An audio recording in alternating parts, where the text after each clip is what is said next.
NewsNation, it's our mission to hear directly from you.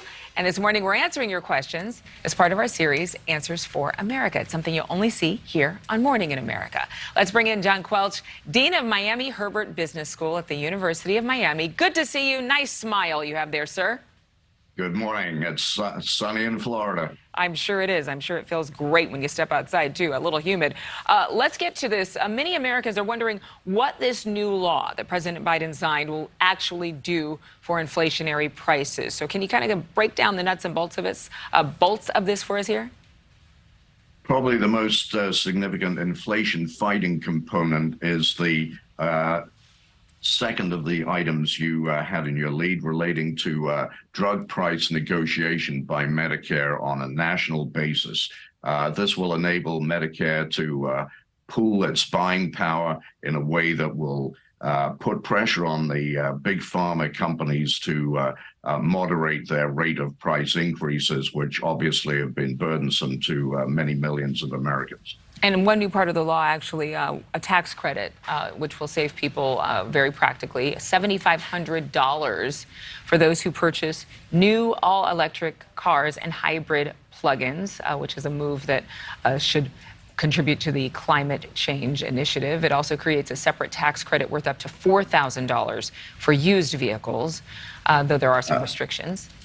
Yes, that's a little bit more suspect because the restrictions actually block out electric batteries and electric cars that have been sourced from outside the United States. So there is a domestic manufacturing component to the qualification for obtaining these rebates, which will actually reduce the number of cars eligible. Not all EVs will be eligible for this rebate. Okay, so it's kind of like you got to read the fine print.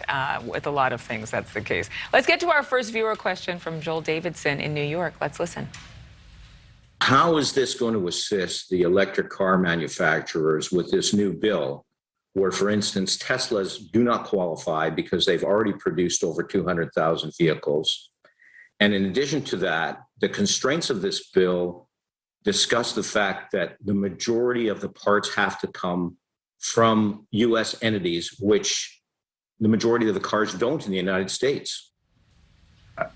Well, Joel is, hitting the nail on the head here. And obviously, the terms of this bill are encouraging to EV manufacturers to relocate their manufacturing into the U.S. That's part of the incentive built into this particular plan. One other thing to note is that when the government issues these rebates and credits, quite often it's the case that the manufacturers are able to raise their retail prices and offset those raises with the government credits and rebates, so that the end consumer ends up paying pretty much what they would have paid before had the rebates and credits not been introduced. So that's something to watch out for. It seems tricky. Let's get another question from Joel real fast. How is this new inflation reduction bill, perhaps inappropriately named, going to assist income earners even below 200,000 or 100,000 when corporations who would normally be able to take their profits and increase research and increase capital expenditure now will have to pay those taxes? Your thoughts? The bill does essentially impose a 15% minimum tax on corporations on their profits.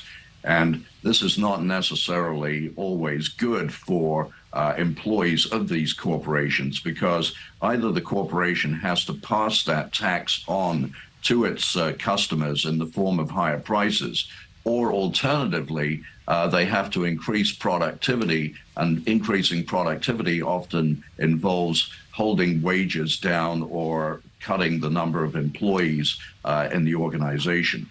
So when you see a tax increase on a corporation, it may superficially look good because, hey, I'm not paying the tax as an individual. That's a corporate tax. But in actuality, for the workers in those organizations, it could mean a little bit more challenge. I know we're out of time. Producers, be patient with me. John Quelch, can I ask you one more quick question? On a scale of 1 to 5, 5 being the best, what would you rate this new deal in terms of helping to reduce inflation? Well, it could have been a $3 trillion deal if the original idea had sailed through. So this is a quarter of the original. I think a lot of the components of this are inflation inducing, with the exception of the healthcare provisions. And accordingly, I would give it a 3. All right, John Quelch, thank you for being with us, and thanks to Joel for asking those questions. You can send in your questions at newsnationnow.com/answers4America, and we will get them on the show. Thank you for watching. Go to newsnationnow.com to find News Nation on your television provider, and don't forget to click the red subscribe button below to get more of News Nation's fact-driven, unbiased coverage.